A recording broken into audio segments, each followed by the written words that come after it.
2021 was probably a tough year for a lot of people, myself not included in that list. I had a great year. Fuck y'all. I played some great video games. I had a fun time doing it. And now, since you've clicked on this video, you have the fortunate privilege of getting to listen to my opinion. How awesome is that? You know how these things work. You've seen the title. I've got 10 games here. I should note, I did not get to play everything I wanted to this year. I did not play Deathloop. I'm currently playing it and loving it, but I am leaving it off this list. If you guys disagree or you have anything else that you think should be on this list, or you have your own personal list, please put it down in the comments so I can nuke you off the face of the earth. Number 10. When I saw Splitgate, I was told probably what everyone is told when pitched this game. It's Portal meets Halo. And whenever you hear games like that, whenever you hear like, oh, this is Mario Kart meets Dark Souls, you usually don't listen to those people. You usually take those people and throw them in a trash can, light it on fire, and roll it down a hill. But with this game, they couldn't be more spot on. Using the portals is just so seamless. It feels so good to just be creative with them and find like all these great uses for it. The guns are all really great. Every gun feels really fun to use. You can really just stunt on motherfuckers in this game, honestly. The only real big drawback I have is the battle pass kind of sucks in it, and the game is fucking ugly. Number 9. The rhythm game genre has been kind of dead for like years now. There's a community for it still, and I know it's still pretty big overseas, but in America, mainstream audiences have fallen out of love with beat rhythm games. I get it, because nobody wanted to buy like $200 worth of plastic guitars for the next generation of consoles, so I completely understand. So when Friday Night Funkin' dropped and I saw this game blow up all over Twitter, I was all over it. I was in love with this game. Its soundtrack is kicking, it's got beautiful visuals, I love just the quirk and the character of the game. But this game died. This game fell off a cliff and died. I don't care about week 7. There was no content released for this game. Mods completely outpaced this game and it died. I really wish there was more to this game. I really do. It's kind of in a sad, sorry state. There's lots of cringe content surrounding it, but I loved it for what it was, and I'm so sad to see it gone. Number 8. I got 2 words for you. Mass Effect. Before you bastards go fucking clamoring in my comment section, Mass Effect got a re-release this year. Now, even though it technically re-released this year, I didn't play that shit. I played the original. Mass Effect 2 is one of my favorite games of all time, and I didn't think very highly of Mass Effect 1. After this playthrough, I developed a love for it. This game is very janky, very clunky, but it just has this heart to it. It just has this soul. It's got this amazing world. It's got a beautiful fucking soundtrack. Whenever you die, just a pulsating. Gazing at the star map and just hearing that. All the characters are super charming. I love all of them. Shout out to my boy Garrus. I really love Mass Effect 1, despite, oh my goodness gracious, I forgot about the Mako. Oh my god, never mind, this game is garbage. The Mako is easily the worst part of this game. It is so baffling. It is mind-numbingly bad. How did this thing make it past the final cut? I don't understand. I really don't. I just don't get it. I don't understand it. I just don't. Number 7. Lego Builder's Journey. Growing up, I loved Legos. Easily one of my favorite toys growing up. Just the amount of creativity and imagination you can put into just having a bucket of Legos. That was always something I feel that the Lego games didn't really capitalize on very well. Lego Star Wars 2. Fantastic, once in a generation, iconic masterpiece of a game. Couldn't build Legos properly in it. Lego Batman, Lego Indiana Jones. All of these games, while fun, fail to really capture what made Legos great.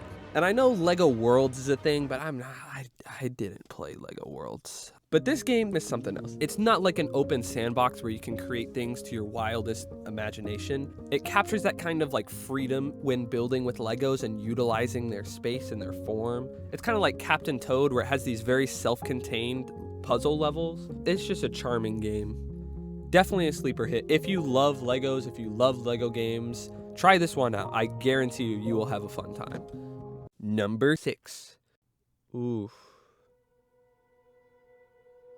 Alright, fuck it. Halo Infinite. Now, you were probably rolling your eyes earlier at Splitgate, but you have to remember, the last game 343 made was Halo 5. Before the release of this game, my hopes were kind of in a weird spot. I really wanted this game to do well, and I was kind of getting a little hyped for it. I liked the direction they were taking the art style,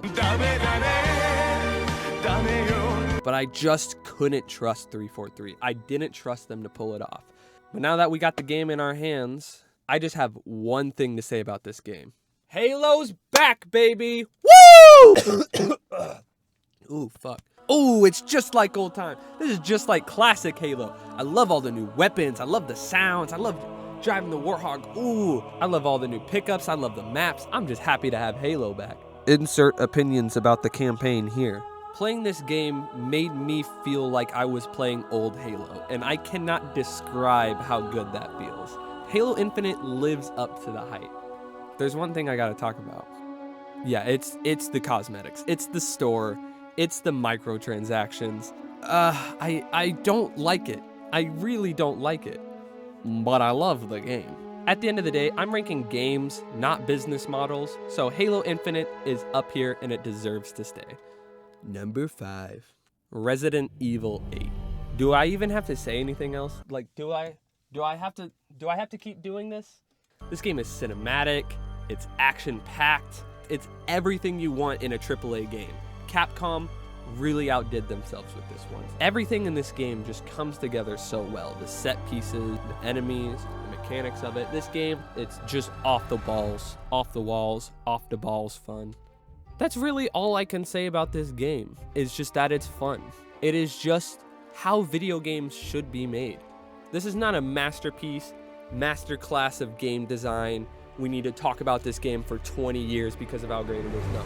This is a solid game. This is an above average, really good, really fun, solid game. End of conversation. That is everything I can say about this game. Number 4. It Takes Two. I was as surprised as everyone else when this game won Game of the Year. That being said, this game is really fucking fun. I played this game with my girlfriend and we had a blast. This game is how games should be made. The story's kind of eh. The characters are kind of eh. And I wasn't expecting to have that much fun with this game, but the amount of variety it has, how unique the game makes itself, this game switches on a dime. And it's great. You'll be platforming 1 second, puzzles the next second. You'll be doing Diablo combat. Just as you get sick of one part, you're already off to the next. It's perfectly paced. Don't play this game alone. I can imagine this game probably sucks if you don't have anyone to play it with. Get somebody you love, get somebody you care about, get a friend, get a lover, even get a sibling or a parent.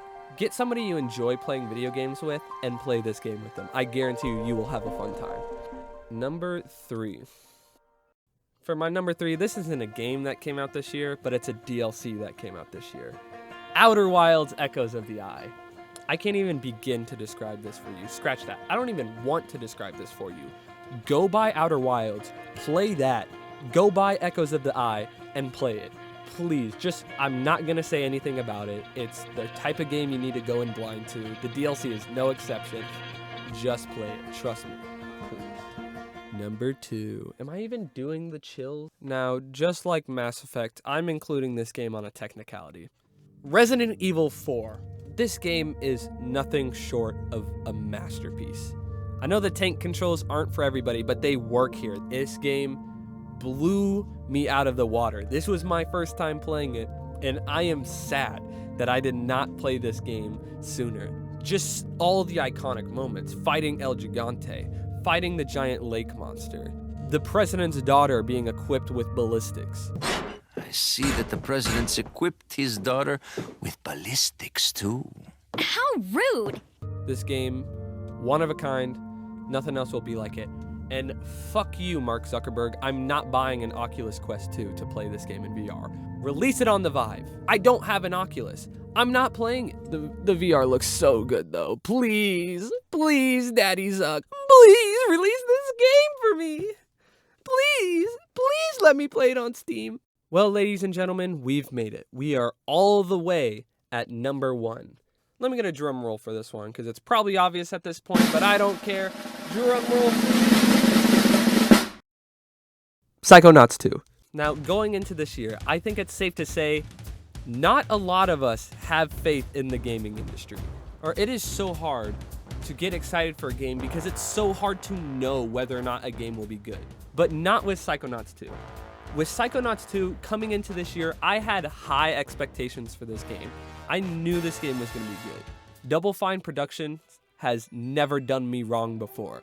I have loved everything they've played. I loved Grim Fandango. I loved Costume Quest. I loved Psychonauts 1. Psychonauts 1 is an amazing game, and I was so excited for the second one to come out. I had high expectations, but Psychonauts 2 blew those expectations out of the water. This game is funny. This game is emotional. This game is beautiful. This game is charming. It's fun.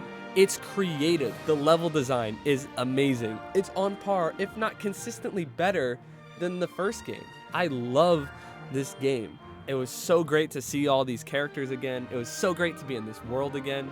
Despite the last game coming out 16 years ago, they did not skip a beat. It feels like every single person from that original game was part of this new one. Please, if you are listening to this right now and you have gotten to this point, if my words are reaching your ears right now, stop whatever it is you're doing.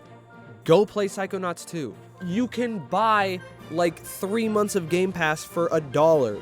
Go play this game. Go play this game. Go play this game. Play it!